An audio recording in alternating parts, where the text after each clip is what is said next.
The hospital room was cold, sterile. It mirrored how I felt inside. A machine beeped, a constant reminder of her fading life. I watched my children through the glass. Their smiles were strained, their eyes filled with a fear I knew too well. The pandemic had stolen their goodbyes, leaving only this, a cold, silent separation. For the last 3 months and 5 days to be exact, I had been locked up here in isolation. It felt like a prison, and now I am so happy that it is all over. The doctor suggested that I would live for at least 1 year after my diagnosis, but things had progressed prematurely. Now the end is fast approaching. They thought I couldn't hear. I could understand every word that was uttered, even when they spoke among themselves. They spoke as though I was not present. They spoke of how tired they were of seeing me like this. They spoke about their plans for my funeral. They spoke about my inability to respond to their questions or comments.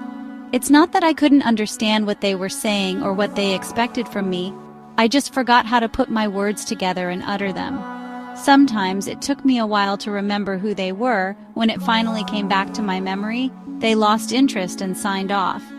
Then for hours I watched the empty screen with the hope of seeing at least one of their concerned or inquiring faces again. They whispered about the burden, the constant care, the strain on their own families.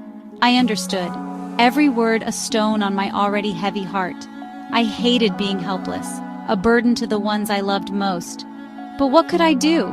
This illness, this thief in the night, had robbed me of everything, my strength, my dignity, my voice. I had always been strong, independent, a pillar of resilience and determination, built a successful business from the ground up. My days were filled with meetings, decisions, and the hustle of entrepreneurship. Never imagined this would be my ending. The silence of my home now echoed with memories of a bustling past.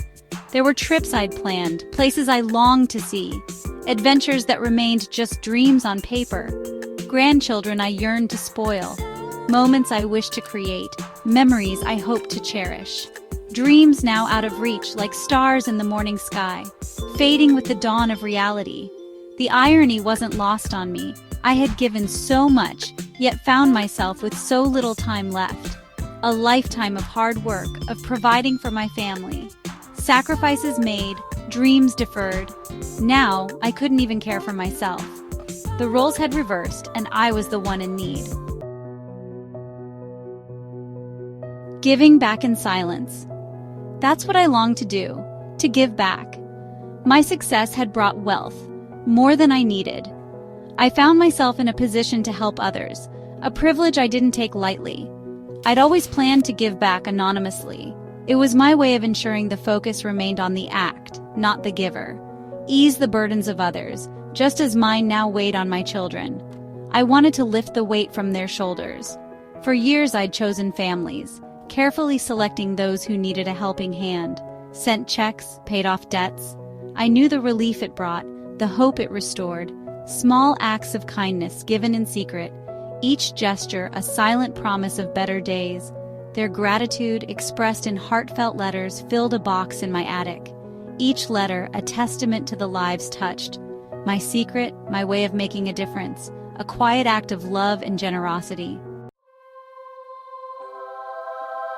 The Little Black Book. This book was more than just a collection of pages. It was a treasure trove of memories and secrets. I was not able to write a will or select a power of attorney. The only thing that came to mind as I was breathing my last breath was, I hope they find my little black book. It's all there in my little black book, in the top drawer of my nightstand, hidden under my black lingerie. That's where I wrote all my thoughts, dreams, aspirations, and a few secrets. A little smile tried to emerge from my cracked lips. But now the letters were just words. Words that once carried emotions now lay dormant, waiting to be rediscovered. My illness, a barrier to communication. It silenced my voice, but not my spirit. No more secret missions, no more joy in giving. The vibrant life I once led was now a series of quiet reflections. Only the little black book remained, a silent witness to my acts of kindness. Tucked away, it held the names, the stories of every life I've touched, each name a testament to my quiet generosity. It was my last wish, my final hope, that the essence of my kindness would live on.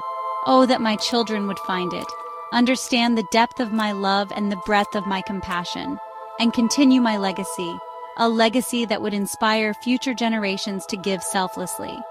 If I had telepathic abilities, then I would upload my last wishes and there would be no misunderstanding. Well, if only they find my little black book before it's too late.